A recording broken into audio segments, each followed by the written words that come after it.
all eyes on Vietnam right now. So that's where the world is looking right now. What you should be looking at is the submarines that have surrounded the U.S. right now.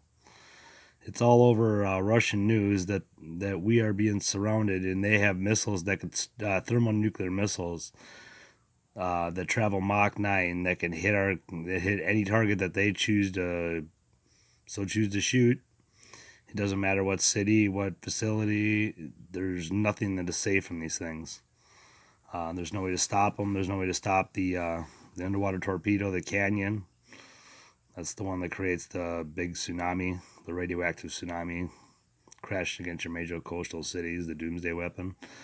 You know, and then rendering everything useless for over 200 years. Like,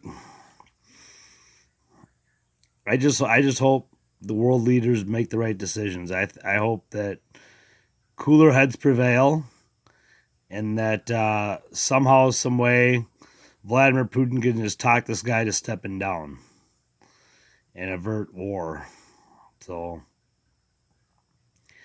but I got a feeling that the drumbeat, that the battle plans are already being drawn up right now. That it won't be much longer now. They pretty much made their decision that they're going to go in there and that's it.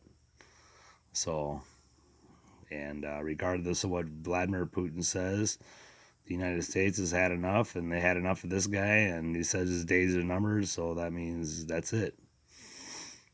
It's either in the next day or two, Mike Pence can, try to get his troops to turn against him, or option B, which is open the gates and send the troops in and American special forces in, and basically topple the government. So, so I'm sure they're bringing up our armory right now and stuff like that. So you can't just have men in trucks and stuff like that trying to, special forces trying to overthrow a country, trying to take it over. I mean, you got to have tanks, you got to have BTRs. He's got BTRs too, so it'll be one hell of a fight. There will be a fight. They're not just gonna not fight. They're not just gonna roll over and just Maduro's men and not fight at all. There will be a little bit of a fight. It won't be much of a fight because they're just gonna get completely obliterated by the might of the U.S. But yeah, so like I said, it's not gonna go so well for them with the M1 Abrams tanks and shit like that. So once those things get moving, man, good luck trying to stop that thing, dude. The beast from hell. So, but anyway, so it's just crazy news. It's just wars and rumors of wars, biblical signs. So I don't know. We're gonna find out what happens here, but I'm not very happy about having a bunch of submarines all over our borders right now. And I know that deep down, I know that my city is going to be targeted. I know that that's a guarantee that my not's going to be targeted. Targeted. Sorry about that. By either one of these Valanguards or by SR-28, which would take me out. Completely take it. Everything out. Fucking take out probably 4 states. Just one missile. Think about that. One missile will take out the area of probably like Minnesota, North Dakota, and South Dakota, and parts of wherever else it wants to. Probably parts of Canada. Just think about it. One missile completely makes it so that everything is completely dust. I'm not talking about a radioactive wave. I'm talking like the heat wave. The heat, the furnace, the heat is that big. So you can only picture how much fucking radiation that thing would unleash. You know what I mean? And there's multiple warheads and stuff like that. So, and dummies, so you don't know which ones you're shooting at. The Valangard, that's just one missile and stuff like that. So, but I don't know. I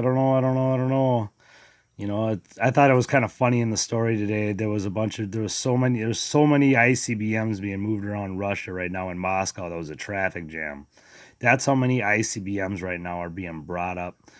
The mobilized ICBMs ready to strike American targets, ready to strike NATO targets. This is no joke. This is a typical day in Moscow right now. That the traffic's having to fight through not tanks, but ICBMs. And it just happened today. It's a huge traffic jam today in Moscow. So it don't matter where these things are parked. You know what I mean? That's the nice thing about a mobile missile. You know what I mean? Because they're never in the same spot. You don't know where they are, and you don't know where they are. Not like ours that are all in silos. So,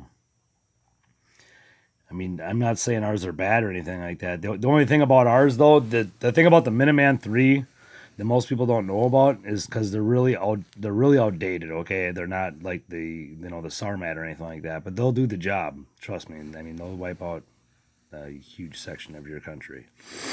But they're designed to never stop. Once they're released, once the president gives the order on the football that he carries around with him, once he gives that order and once this thing is released, there is no way of stopping it. You can't turn it around. Once it's going, it's gone. It's got controls from the 1970s in it, so you cannot break into these missiles. You cannot stop them midair. Once they're fired, they're fired. They're coming at you whether you guys are best of friends now. When we're the best of friends. Yeah, until the fucking missile rains down on your ass. So, superpowers. We have our subs, we have our nukes. They have their subs, they have their nukes. I'm sure Trump's like furious about these subs all over our borders. And, at least he has. If he have a half a fucking brain, Trump, you'd be furious about it, and you'd have our subs right now chasing them. At least try to figure out where at least some of them are. You're never gonna figure out all of them are. They snuck in on your ass. They're in now, whether you like it or not.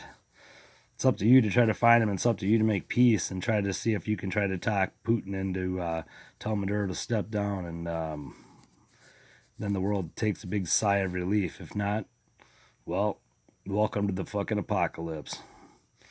So I'd be the first one to tell you, it will be apocalyptic. This will be the end. The Bureau will just come and fucking blow waste to our fucking bones.